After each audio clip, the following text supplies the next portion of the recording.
முந்திரி அவ்வளோ போட்டோம், ஆனால் காணோம். நான் வேற நாளைக்கு ஊருக்கு போகிறேன், பட்ஜெட் வேற தாக்கல் பண்ணணும்னு சொல்லிட்டாங்க.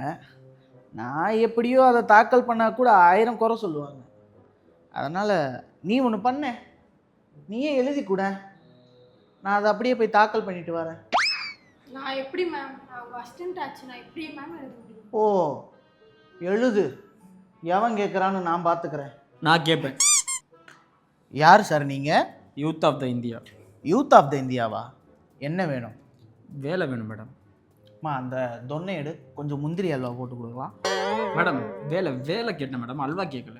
எஸ்கியூஸ் மீ, வேலை வேணும்னா கம்பெனியில் போய் கேளுங்க. இது என்ன உங்கள் அப்பா வீட்டு கம்பெனியா இங்கே வந்து கேட்குறதுக்கு? கம்பெனின்னு ஒன்று இருந்தால் தானே மேடம் கேட்க முடியும். எல்லா கம்பெனியும் எக்கனாமிக்ஸ் ஸ்டூடெண்ட் சொல்லி இழுத்து மூடிட்டாங்க. எங்கே போய் வேலை கேட்குறது? ஹேய் ஃபுல் ஓ, என் ஃப்ரெண்ட் அம்பானி இருக்கார்ல, அவரோட கம்பெனியில் போய் வேலை கேளு. நல்ல டெவலப்பிங் கம்பெனி தான். அவர் ஒருத்தர் தான் மேடம் வளர்றாரு உங்கள் ஆட்சியில். இந்த சின்ன சின்ன பிஸ்னஸ் பண்ணுறவங்களாம் டெவலப்மெண்ட்டே இல்லை, க்ரோத்தே இல்லைன்னு சொல்லி கதறிட்டு இருக்காங்க. இந்த சிறு குறு தொழில் பண்ணுறவங்களுக்குலாம் ஏதாவது ஸ்கீம்ஸ் இருக்கா உங்கள் பட்ஜெட்டில்?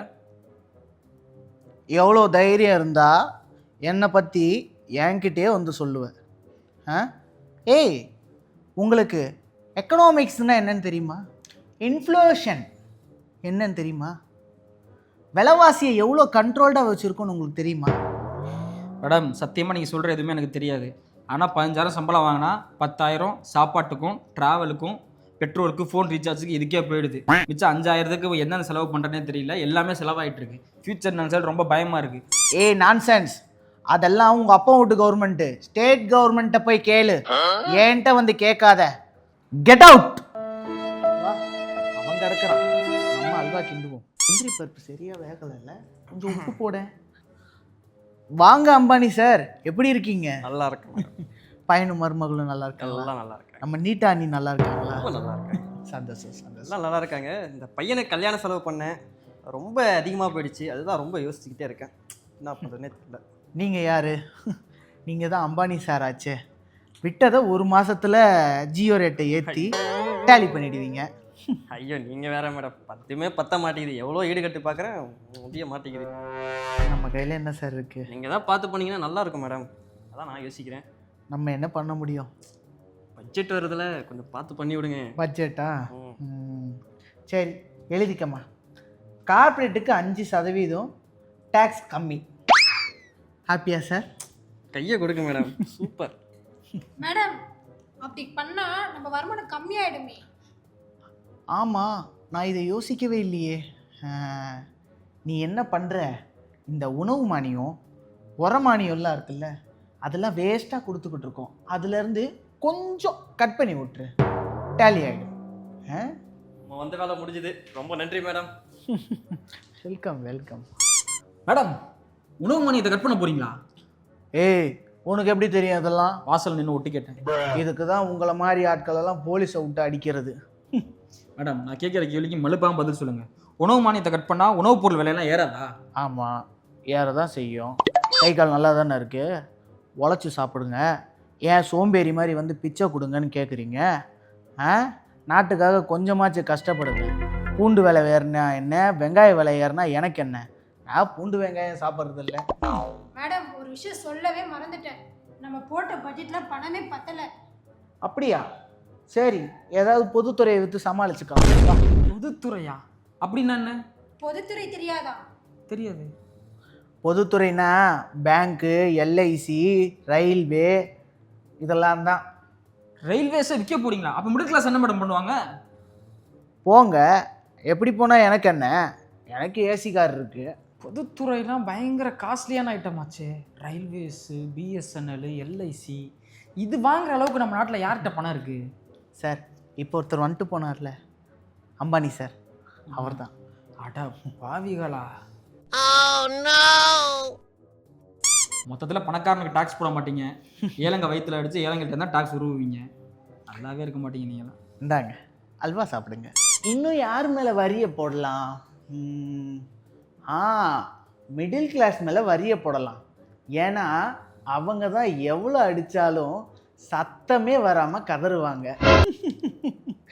அம்மா, நீ என்ன பண்ணுற, மிடில் கிளாஸோட சேவிங்ஸ் இருக்குல்ல, அது மேலெல்லாம் வரியை போட்டு விடு. என்ன மேடம் பட்ஜெட் ப்ரிப்பரேஷனா?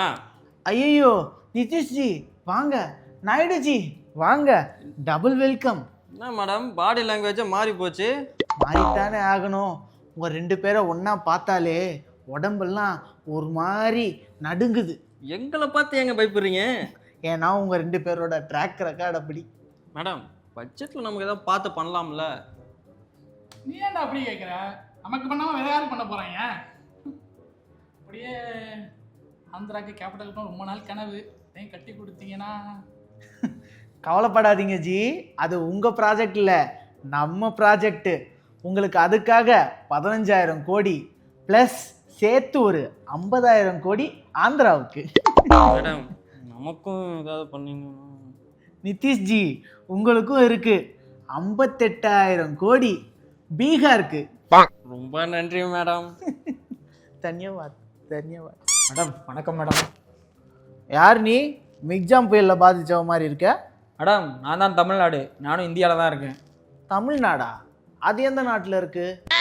மேடம் கேட்பீங்க மேடம், நீங்கள் பேசுகிற மொழி கூட தமிழ் தான், நீங்களும் தமிழ்நாட்டிலேருந்து தான் வரீங்க.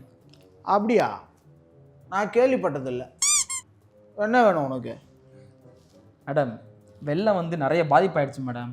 ஸோ எங்கள் ஸ்டேட்டை டெவலப் பண்ணுறதுக்கும் எங்களுக்கும் ஃபண்ட்ஸ் வேணும்ல மேடம், கொஞ்சம் ஃபண்ட்ஸு ஒதுக்கி கொடுங்க மேடம், நிதி கொஞ்சம் கொடுங்க மேடம். ஓ, நாங்கள் எதுக்கு கொடுக்கணும்? ஆந்திராவுக்கு பீகாருக்கு மட்டும் அள்ளி அள்ளி கொடுக்குறீங்க. நாட்டிலேயே அதிக வரி கட்டுற ஸ்டேட்டில் நாங்களும் ஒரு ஸ்டேட் தான், அதை மறந்துட்டீங்களா? உங்களை போய் மறக்க முடியுமா? 40 சீட்டில் ஒரு சீட்டு கூட கொடுக்காம பட்ட நாமத்தை போட்டிங்களே, அந்த ஸ்டேட்டு தானே. ஒன்றுமே புரியல மேடம், என்ன சொல்கிறீங்கன்னு. உங்களை யாருங்க முதல்ல உள்ளே விட்டது? உங்களுக்கெல்லாம் ஒன்றுமே பண்ண முடியாது, நீங்கள் போங்க. மேடம் நீங்கள் எல்லா ஸ்டேட்டையும் ஒரே மாதிரி தானே மேடம் பார்க்கணும். ஒரு ஸ்டேட்டுக்கு நிறைய பட்ஜெட் கொடுக்குறீங்க, ஒரு ஸ்டேட்டுக்கு பணமே கொடுக்க மாட்டேங்கிறேன். இப்படி பாரபட்சம் காட்டுறது எவ்வளோ பெரிய தப்பு மேடம். நீங்கள் ஏன் அதை அப்படி பார்க்குறீங்க? கொஞ்சம் இப்படி வாங்களேன். தமிழ்நாடு வளர்ச்சி அடைந்த மாநிலம், ஓகேவா? தமிழ்நாட்டுக்கு அதிகமாக வேலைக்கு வர தொழிலாளர்கள் பீகார்ல இருந்து வராங்க. நீங்கள் சம்பளமாக அவங்களுக்கு பணம் கொடுக்குறீங்க. அந்த பணத்தை நாங்கள் அவங்களுக்கு நேரடியாக கொடுக்க போகிறோம். இப்படி பாருங்களேன். அப்போ உண்மையிலே நீங்கள் எங்களுக்கு எதுவுமே கடைசி வரைக்கும் பண்ண மாட்டீங்கல்ல? உங்களுக்காக தான் ஸ்பெஷலாக முந்திரி பருப்பு அல்வாவை கிண்டிக்கிட்டு இருக்கோம். உங்களுக்காக தான். இந்தாங்க, என்ன பண்ணுதை வச்சு சாப்பிடுங்க.